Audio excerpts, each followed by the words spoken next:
샬롬. 평안하십니까? 우리들의 삶을 정말로 힘들게 만드는 고통의 문제들이 많습니다. 그래서 우리들은 평안을 누리지 못하고 살아갈 때가 너무나도 많다는 거죠. 이스라엘 민족들도 포로기라고 하는 엄청난 고통을 겪게 되었는데요. 포로에서 귀환하는 그 이스라엘 백성들은 이전에 다윗 왕조에 나타났던 그 성전의 영광, 그 성전의 영광을 다시 회복하고 싶어 했습니다.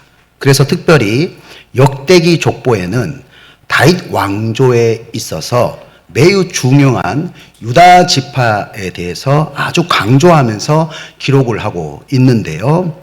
역대기 족보가 1장에서 9장까지의 분량을 차지하고 있는데, 그런데 이스라엘 12지파를 균등한 분량으로 기록하지 않고 2장에서 4장까지 유다 후손에 대해서 많은 그 분량을 가지고 기록을 하고 있다는 거죠. 9장 분량에서 3장의 분량이라고 하면은 3분의 1을 차지하는 거죠. 3분의 1을 유다 지파에 대해서 할애를 하면서 다시 회복하고 싶은 다윗 왕조의 성전의 영광을 표현했다는 거죠. 그런데 족보들을 기록하면서 많은 이름들이 이렇게 기록이 되잖아요. 그런데 대부분 이름만 기록을 하고 있거든요. 그런데 오늘 유다 지파 중에서 야베스에 대해서는 아주 자세하게 언급을 하고 있다는 거예요. 이 야베스의 이야기를 포로기에서 돌아와서 다시 제사장 나라를 재건해야 되는 이스라엘 백성들이 읽을 때에 어떤 마음이 들까요? 큰 힘이 되는 거예요. 회복에 대한 소망이 생기게 되는 거죠. 그래서 이 야베스의 기도에는 우리가 회복해야 되는 제사장 나라에 대한 기도 제목이 들어있다는 겁니다. 오늘 말씀을 함께 나누면서 우리가 회복해야 되는 그런 제사장 나라의 기도 제목에 대해서 함께 은혜를 나누기를 원합니다. 첫 번째로 야베스의 기도에는 소원이 있습니다. 하나님의 소원이 있다는 거죠. 여러분, 포로기 이스라엘 백성들이 이 야베스의 이야기를 읽을 때에 자기들의 삶과 정말로 많이 닮아 있다라는 그런 인상을 받게 되는 거죠. 여러분, 포로기에서 태어난 다음 세대들, 이 다음 세대들은 포로기 가운데에 태어났기 때문에 고통 중에서 태어났습니다. 그런데 유다 지파 조상 중에 야베스의 인생이 그런 거예요. 그런데 9절을 한번 보면은 이렇게 말씀합니다. 그의 어머니가 이름하여 이르되 야베스라 하였으니, 당시에 그 아들의 이름은 아버지가 지었거든요. 그런데 어머니가 그 이름을 지었다는 거예요. 확실한 그 이유에 대해서는 알 수가 없지만 아버지의 부재 때문에 이름을 지어줄 수 없는 그런 형편이었고, 어머니가 혼자서 모든 생계를 책임져야 하는 그런 환경이지 않을까 추측해 볼 수가 있는 거죠. 또 이름을 야베스라고 지었는데요. 어떤 뜻입니까? 야베스가 고통이라는 뜻입니다. 고통. 보통 이스라엘 사람들은 이름을 지을 때에 꼭 축복을 담아가지고 그 이름을 지었어요. 여러분, 자녀들 이름 지을 때 축복의 이름을 짓잖아요. 그런데 그 자녀의 이름을 고통이라고 이름을 지었다는 거예요. 그 이유가 9절에 나오는데요. 수고로이 낳았다. 수고로이 낳았다. 고통스럽게 출산을 했고, 또 출산할 때의 그 환경이 매우 좋지 않았다는 것을 알 수가 있는 거예요. 그래서 그 어머니가 그 고통에 대해서 평생 동안 잊을 수가 없다는 거예요. 우리들이 자녀들에게 엄마가 얼마나 고통받고 힘들게 살아왔는지 알아? 이렇게 나도 모르게 실수로 말할 때가 있잖아요. 그런데 이름을 고통이라고 지었어요. 매일 그 어머니가 야베스를 부를 때마다 고통아, 고통아 이렇게 부르는 거예요. 그러면은 여러분, 야베스의 마음이 어떨 것 같습니까? 아, 내가 괜히 태어났나? 아니, 그러면 그렇게 고통이 있다면 나를 안 낳으면 되는 거잖아. 여러분, 이런 생각이 들지 않겠습니까? 여러분, 포로에서 돌아오는 이스라엘 백성들의 현실이 그랬습니다. 엄청난 고통 속에서 태어나서 다시금 이스라엘 나라를 세워야 되는 그 사명이 있는데, 그 소원이 있는데, 하나님 왜 이런 상황 가운데 나를, 이렇게 힘든 가운데 나를 태어나게 하셨습니까? 이런 회의감 가운데에 사로잡혀 있었다는 거예요. 사회학자들은 좋지 않은 환경이 범죄를 만든다, 이렇게 이야기를 합니다. 요즘에는 생계형 도둑질이라는 말이 유행을 한다고 합니다. 아무리 좋은 사람이라고 하더라도 너무 가난해서 가족들의 생계가 어렵다면 원치 않는 그런 범죄를 저지를 수가 있다는 거예요. 소유의 많고 적음에 따라서 사람을 비교하지 않습니까? 그런데 세상에서 이렇게 내가 비교를 당하게 되니까 자존심이 상하게 되는 거예요. 그러면 어떻게 됩니까? 괜히 사람들을 보면은 미워지는 거예요. 하나님을 보면서 원망을 하게 되는 거예요. 결국 폭발하면서 어떻게 됩니까? 내 자신을 파괴하는 겁니다. 내 자신의 그릇을 파괴하는 거예요. 내 자신이 파괴되니까 어떻게 됩니까? 다른 사람도 파괴하게 되는 겁니다. 내 인생을 파괴하게 되는 거예요. 자기 자신의 인생을 귀중하게 생각하지 않고 자기의 그릇을 깨버리는 겁니다. 그런데 야베스는 어땠습니까? 9절을 보면은 이렇게 말씀합니다. 야베스는 그의 형제보다 귀중한 자라, 귀중한 자라, 존귀한 자라. 9절이라는 좋지 않는 그런 환경 속에서 야베스는 자기 자신의 인생을 어떻게 생각했다고요? 귀중하게 생각했다는 겁니다. 좋지 않은 환경 가운데에 여러분의 그릇은 어떻습니까? 오늘 하나님께서 여러분에게 묻고 계시다는 거예요. 이사야서 32장 7절에서 이렇게 말씀합니다. 악한 자는 그 그릇이 악하여, 그 그릇이 악하여 악한 계획을 세워 거짓말로 가련한 자를 멸한다고 말씀을 하는데요. 그런데 8절에서는 존귀한 자는 어떻게 한다고 말씀합니까? 존귀한 자는 존귀한 일을 계획하나니 그는 항상 존귀한 일에 서리라. 할렐루야. 여러분, 좋지 않는 환경이 되면 나를 향한 하나님의 계획이 없습니까? 나를 향한 하나님의 존귀한 계획이 없습니까? 하나님이 나에게 주신 그 인생을 사랑하지 못하는데, 하나님이 나에게 주신 그 인생을 귀중하게 생각하지 못하는데, 어떻게 남에 대해서 귀중하게 생각하면서 내가 다른 사람을 존귀하게 여길 수가 있겠습니까? 여러분, 왜 야베스가 귀중한 사람, 존귀한 사람이 되었습니까? 야베스는 좋지 않는 그 환경 속에서도 나를 향한 존귀하고 귀중한 하나님의 계획을 바라봤다는 거예요. 좋지 않는 환경 속에서 우리가 어떻게 해야 됩니까? 나를 향한 하나님의 계획이 있습니다. 믿으십니까? 그 하나님의 계획을 바라보면서 내 인생을 존귀하게 생각하고 귀중하게 생각할 수가 있어야 된다는 거예요.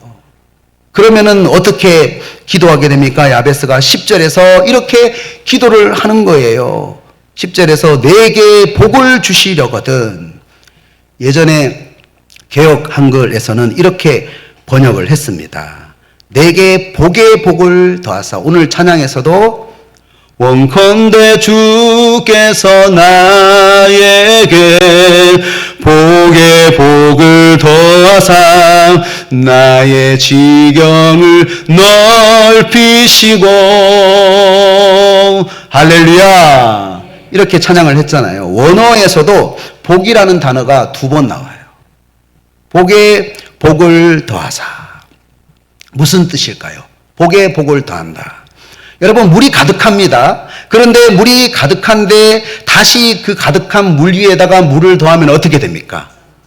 물이 넘치게 되죠. 마찬가지로 이미 복이 있어요. 복이 있는데 또다시 그 복을 더하게 되면은 그 복이 어떻게 됩니까? 복이 넘치게 되는 거예요. 왜 야베스는 넘치는 복을 구하게 되었을까요? 복이 나에게만 있는 것이 아니라 그 복이 흘러 넘쳐서 그 복이 흘러 넘쳐서 많은 사람들에게 선한 영향력을 끼칠 수 있는 그런 복된 인생이 되게 주시옵소서. 10절에서도 같은 고백이에요. 나의 지역을 넓히시고 내 자신의 이기적인 욕심을 채우기 위한 것이 아니라 나의 지역을 넓히시고, 같은 의미예요.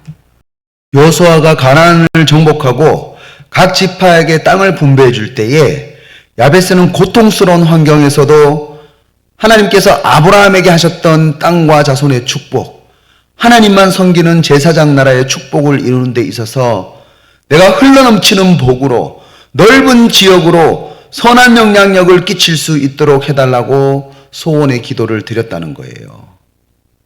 마찬가지로 포로기에서 귀환하는 이스라엘 백성들이 이 야베스의 기도를 읽으면서 이런 소원의 기도를 드리지 않았을까요?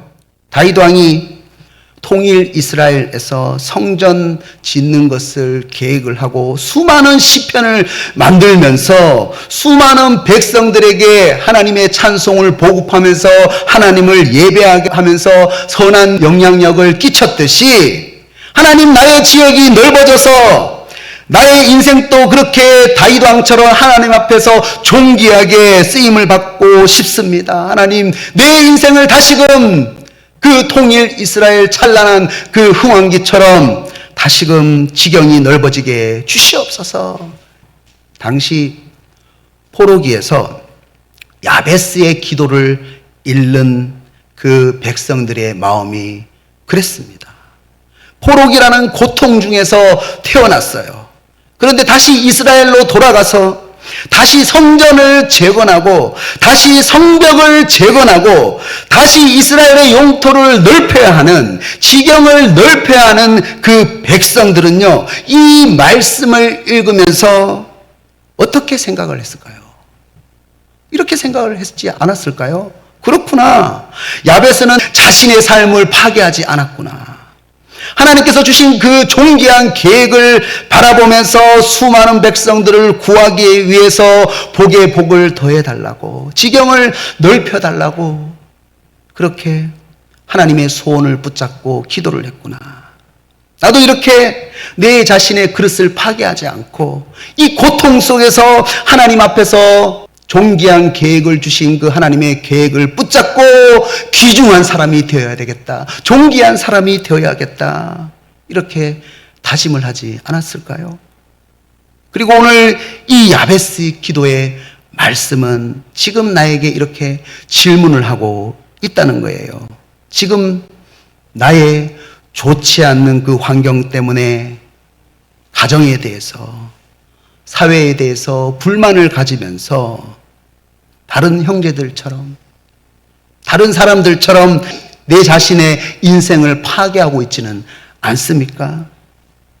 이것을 질문하고 있다는 거예요. 아니면 하나님의 존귀한 계획을 바라보면서 하나님의 계획이 있는 현재의 삶을 살아가면서 복의 복을 더해주시고 지경을 넓혀달라고, 더 많은 사람들을 사랑하고 품고 기도할 수 있는 인생이 되게 해달라고 지금 기도하고 있습니까? 이렇게 야베스의 기도가 저와 여러분에게 질문하고 있다는 것입니다. 이사야서 54장 1절에서 2절까지 말씀을 보면 이렇게 말씀을 합니다. 잉태하지 못하며 출산하지 못한 너는 노래할지어다. 상고를 겪지 못한 너는 외쳐 노래할지어다. 이는 홀로 된 여인의 자식이 남편 있는 자의 자식보다 많음이라. 2절요. 내 장막터를 넓히며 내 초소의 휘장을 아끼지 말고 널리 펴되 너의 줄을 길게 하며 너의 말뚝을 견고히 할지어다. 아멘. 저는 이 말씀에서 두 가지 단어가 크게 들어왔습니다. 1절에서 노래할지어다, 노래할지어다 계속 반복되잖아요. 그리고 2절에서 마지막에 너의 말뚝을 견고히 할지어다. 이사야 53장에서 예수님께서 나를 위해서 십자가에서 고난을 받으시고 54장에서 나에게 이렇게 말씀하시는 거예요. 예수 그리스도의 피의 값어치로 너를 죄에서 살리고 너를 향하여 존귀한 계획을 가지고 있다. 그러니까 이제 노래하라. 말뚝을 견고히 할지어다. 여러분, 고통스러운 내 인생에도 하나님의 놀라운 계획이 있습니다.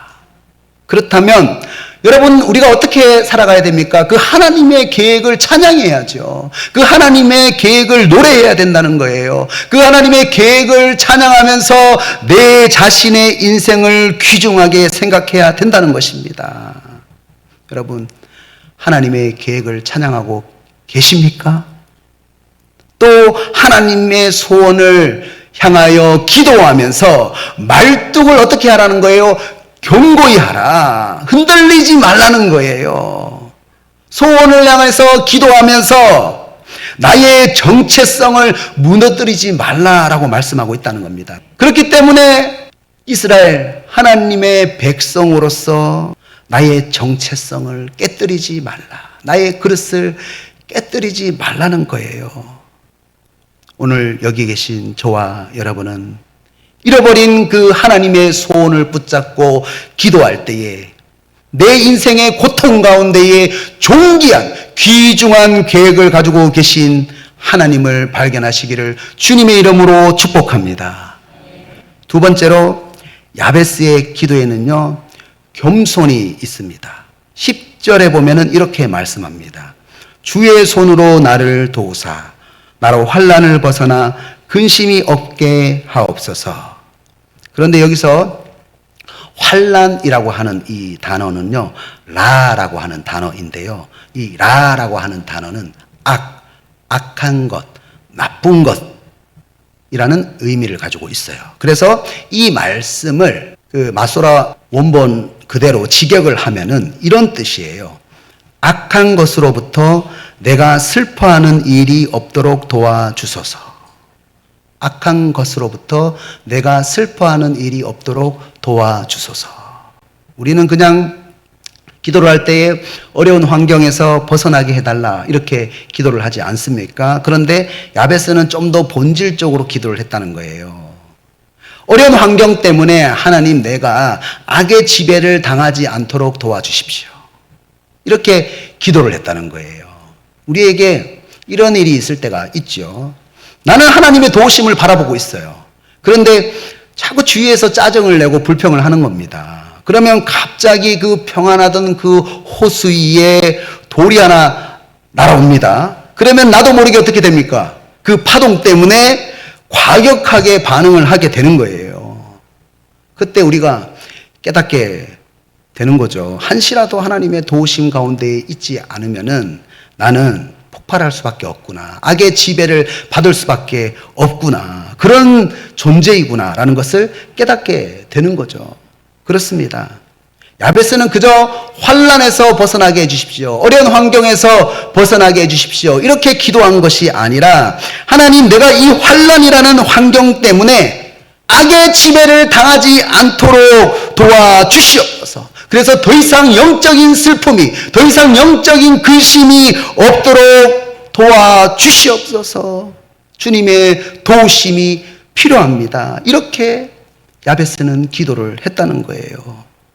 저는 사실 이 말씀을 읽을 때 깜짝 놀랐어요. 아굴의 기도가 생각이 났습니다. 아굴이 여러분 어떻게 기도를 했습니까? 잠언 30장 7절에서 8절까지의 말씀을 보세요. 내가 두 가지의 일을 주께 구하였사오니 내가 죽기 전에 내게 거절하지 마시옵소서. 곧 헛된 것과 거짓말을 내게서 멀리 하옵시며 나를 가난하게도 마옵시고 부하게도 마옵시고 오직 필요한 양식으로 나를 먹이시옵소서. 여러분, 아굴이 8절에서 말하는 헛된 것과 거짓말, 이것이 무엇일까요? 이것에 대해서 아굴이 2절과 3절에서 이렇게 인간 존재에 대해서 고백을 하고 있거든요. 나는 다른 사람에게 비하면 짐승이라. 내게는 사람의 총명이 있지 아니하니라. 나는 지혜를 배우지 못하였고 또 거룩하신 자를 아는 지식이 없거니와. 그러니까 아굴은 내가 하나님이 없으면 짐승이 되고, 내가 하나님이 없으면 총명이 없어지게 되고, 내가 하나님이 없으면 지혜가 없어진다고 생각을 했어요. 이 사실을 인정하지 않는 모든 사람은 헛된 사람, 거짓말 같은 사람이다 라고 얘기하고 있는 거예요. 그래서 6절을 보면은 이렇게 얘기하는 겁니다. 너는 그의 말씀에 더하지 말라. 그가 너를 책망하시겠고 너는 거짓말하는 자가 될까 두려우니라. 여러분, 뭘 배경에 두고 있습니까? 아담과 하와가 자기 욕심을 위해서 하나님의 명령을 어기고 말씀을 더했잖아요. 말씀을 더했잖아요. 그리고 하나님이 찾으시니까 숨었잖아요. 그리고 거짓말을 했습니다. 그러니까 6절 말씀을 볼 때에 지금 잠언 30장 8절에서 아굴이 얘기하고 있는 헛된 것과 거짓말은 무엇을 의미하는 것이냐면은 단순히 도덕적인 것을 얘기하는 것이 아닙니다. 죄악된 인간 존재에 대해서 얘기하고 있는 말씀이에요. 그러니까 8절에서 곧 헛된 것과 거짓말을 내게서 멀리 하옵시며, 다음에 나를 가난하게도 마옵시고 부하게도 마옵시고 오직 필요한 양식으로 나를 먹이시옵소서. 이 말씀이 어떤 뜻이냐면요, 그러니까 9절에서 인간이 존재론적으로 부해지면 자기도 모르게 교만해져서 하나님을 모른다, 여호와가 누구냐 이렇게 하면서 하나님 없이도 잘 살 수 있는 것처럼 착각을 하는데, 이것이 바로 헛되다, 이것이 바로 거짓말이다라는 거예요. 그런데 거꾸로 9절에서 인간이 존재론적으로 가난하게 되면은 어떤 문제가 생기게 됩니까? 도둑질하고 하나님의 이름을 욕되게 하게 되지 않습니까? 이것이 바로 헛된 것과 거짓말이라는 거예요. 그러니까 아굴은 부와 가난 앞에서 하나님 없이 가난의 그 극한 상황에 들어가게 되면은 이런 문제가 생기더라. 또 하나님이 없는 부가 극한 상황으로 가면은 이런 문제가 생기는데, 어떤 상황 가운데서도 하나님의 도우심을 의지하지 않는 것 그 자체가, 그런 인간 존재 자체가 바로 헛되고 거짓말이라는 거예요. 여러분, 아굴의 기도에서 우리가 무엇을 깨달을 수가 있습니까? 어떤 환경 가운데서도 악에 넘어지지 않으려고 하는 겸손의 기도의 모습을 발견할 수가 있다는 거예요. 여러분, 야베스의 기도하고 똑같아요. 저는 깜짝 놀랐습니다. 야베스의 기도에서 후반부에 있는 기도의 내용과 아굴의 기도의 내용이 주제가 같아요. 여러분, 교만이 어디에서부터 시작이 됩니까? 이사야서 16장 6절을 개역 한글로 보면은 이렇게 말씀합니다. 우리가 모압의 교만을 들었나니 심히 교만하도다. 그의 교만하며 분노함도 들었거니와 그 과장이 헛되도다. 아멘. 그 과장이 헛되도다. 여러분, 교만한 사람은 어떻게 행동을 합니까? 자기 자신에 대해서 과장해요. 자기 자신에 대해서 과대 포장을 합니다. 과장된 거짓말이죠. 하나님 없이 살 수 있다고 자기 자신에 대해서 과대 포장한다는 거예요. 그래서 교만한 사람들은 어떻게 행동을 합니까? 다른 사람에 대해서 매우 우습게 생각을 하는 거예요. 다른 사람에 대해서 거만한 태도를 가지고 우습게 여기기 때문에 쉽게 다른 사람에 대해서 화를 내게 된다는 거예요. 이 모든 밑바탕 아래에는 무엇이 깔려 있습니까? 나의 힘만 믿겠다는 겁니다. 내가 잘났다는 거예요. 이 모든 삶이 과장되고 거짓되고 헛되다. 그래서 파스칼은 팡세에서 세 종류의 인간이 있다고 말했습니다. 하나님을 발견하지도 못했고 하나님을 구하려고 하지도 않고 살아가는 사람들. 두 번째는 아직 하나님을 발견하지는 못했지만 하나님을 찾으려고 애쓰는 사람.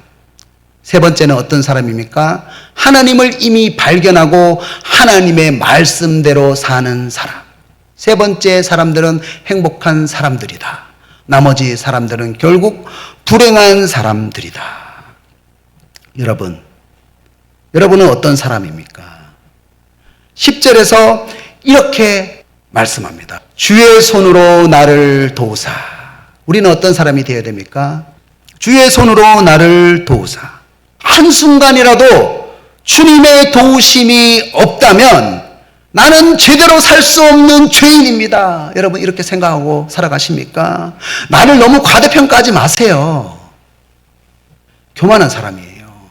베드로가 깨어서 기도하지도 않으면서 다른 사람들은 다 배신해도 나는 배신하지 않는다고 자기 자신을 과대평가하지 않았습니까? 그래서 넘어졌어요. 그래서 베드로가 베드로전서 5장 8절에서 이런 말을 하는 거예요. 과거를 돌아보면서. 자기가 실수했던 그 과거를 돌아보면서 근신하라 깨어라 너희 대적 마귀가 우는 사자같이 두루다니며 삼킬 자를 찾나니. 베드로가 깨어서 기도하지 않다가 그러면서 자기 자신에 대해서 과대평가했잖아요. 과대포장했잖아요. 다른 사람은 배신해도 나는 배신하지 않는다. 그러다가 어떻게 됐습니까? 하나님의 도우심이 없이 기도함 없이 주님을 따라가다가 어떻게 됐습니까? 저주하면서 예수님을 부인했잖아요. 그날의 실패를 회상하면서 부탁하는 거예요. 근신하고 깨어서 기도하라. 마귀가 우는 사자와 같이 삼킬 자를 찾고 있다. 그렇게 기도하라고 부탁하고 있다는 것입니다. 마찬가지로 야베스의 기도의 후반부는 주의 도우심이 없다면 나는 악에 빠질 수밖에 없으니까 더 이상 악의 지배를 당해서 근심하지 않도록 주님 나의 환경을 주장해 주시옵소서, 나의 환경을 도와 주시옵소서, 이렇게 야베스는 기도를 하고 있다는 것입니다. 주님은 이렇게 겸손하게 기도하는 사람을 주의 손으로 도우신다는 것입니다.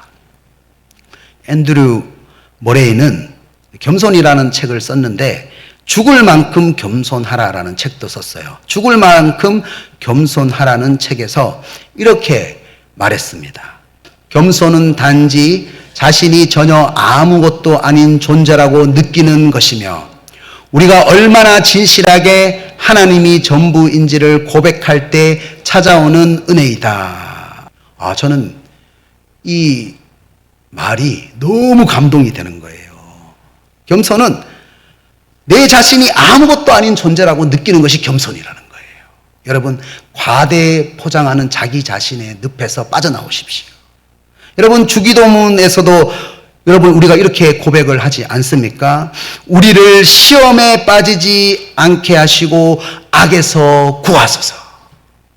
시험에 빠지지 않게 하시고 악에서 구하소서. 지금 야베스의 기도와 아굴의 기도와 그 주기도문 마지막 기도 내용이 같은 거예요. 같은 거예요. 오늘 여기 계신 저와 여러분은 더 이상 내 자신을 과대포장하지 마세요. 한시라도 깨어있지 않으면 우리는 넘어질 수밖에 없습니다. 더 이상 악에서 져서 근심하지 않도록 주님 제발 나를 도와 주시옵소서. 이렇게 매 순간순간마다 겸손하게 주님을 의지하며 기도할 때에 여러분의 삶에 주의 손으로 도우시는 그런 축복이 있으시기를 주님의 이름으로 축복합니다. 이제 말씀을 적용하겠습니다. 저는 이번에 야베스의 기도를 묵상하면서 하나님께서 우리 교회의 성도들을 향한 소원과 겸손의 기도에 대해서 묵상을 하게 되었습니다. 여러분, 야베스는 고통 중에 태어났습니다.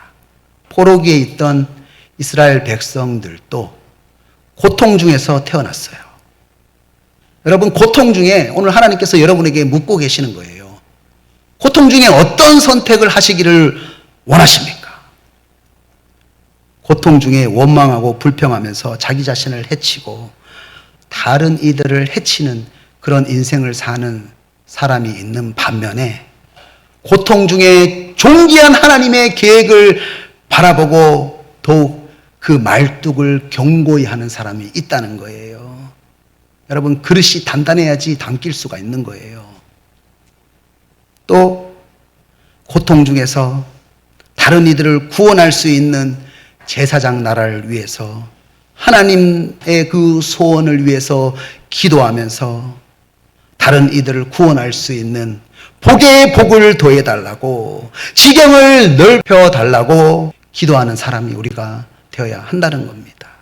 여러분, 고통 중에서 더 이상 악에게 져서 악 때문에 근심하지 않도록 도와주십시오. 주님의 손으로 나를 도와주십시오. 이렇게 겸손하게 주님 앞에 기도하는 모습이 우리의 삶에 있어야 한다는 거예요. 그럴 때에 우리의 인생은 어떤 인생이 될 수가 있습니까?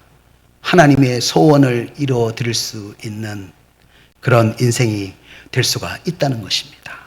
저와 여러분은 어떤 사람입니까?